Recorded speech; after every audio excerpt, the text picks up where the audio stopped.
main success criteria for this rehearsal is for the spacecraft to flawlessly perform its activities as if it were at Pluto, with everything the same, except that Pluto's not there. So it's really dress rehearsal for the spacecraft. How do we get to Pluto? Practice, practice, practice. Today is July the 5th, and we are entering the encounter rehearsal.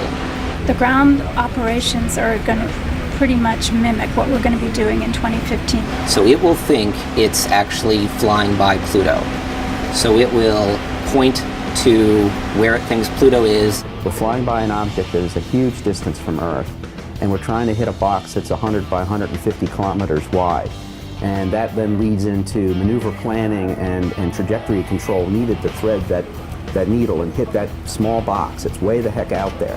What adds to the complication, maybe by an order of magnitude, is the extended one-way light time. 3 hours and 34 minutes and a handful of seconds. We're learning to actually analyze the engineering data from the spacecraft under the pressure of time. On the ground, we will see a loss of signal, and then about 50 minutes later, we'll get that signal back. LMFC on Pluto 1, we have carrier lock waiting on telemetry. Okay, good job everyone.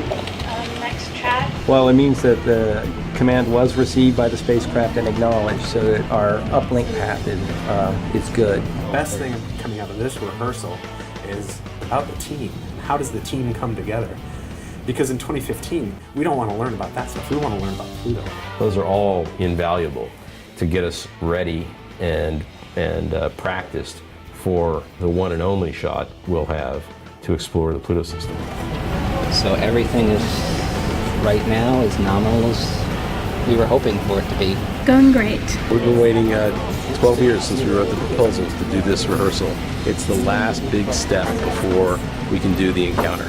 We think that we are about 10 million miles south from Pluto and closing. But so far so good. We're off to the races.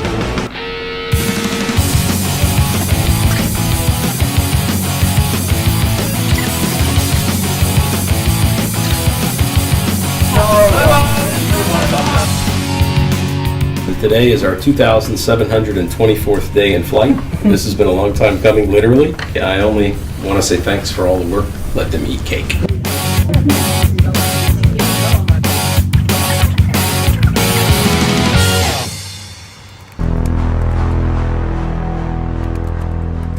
One of the biggest things that we're practicing in this rehearsal is something called the late update.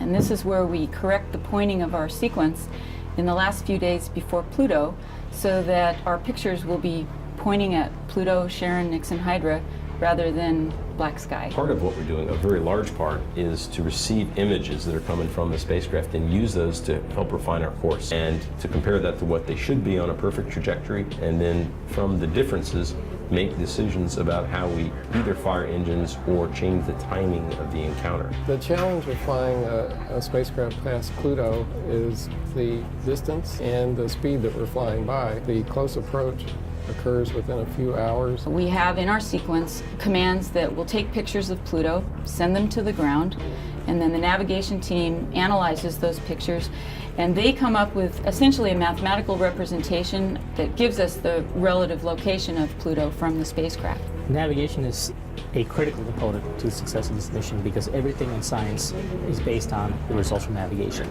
The accuracy of the navigation is what's so important, especially towards the very end. There's so much data being taken that's crammed in the last few days of the encounter since the spacecraft is moving so fast. We're trying to point cameras and other instruments to Pluto from the spacecraft.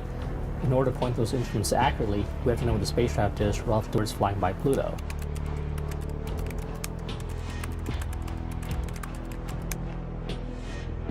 We have two teams because it's best to have both belts and suspenders if you want to make sure your pants won't fall down.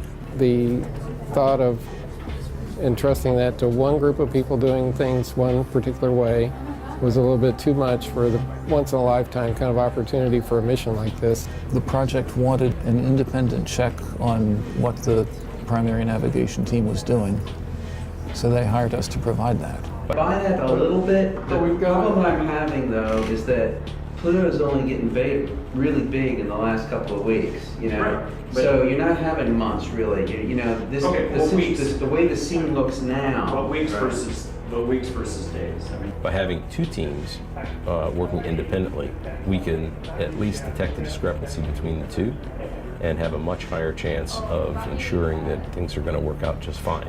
There's definitely pressure coming from everywhere to try and get things done and delivered. Yeah, I can't imagine it would feel any less realistic in 2015. When you sit in these meetings, you actually feel the same kind of tension and stress that you would in real life. Even though it's pretend, we still take it quite seriously, and we look at these solutions as if they were real data coming down. When you only have one crack at it, it has to work right, and it has to work right the first time.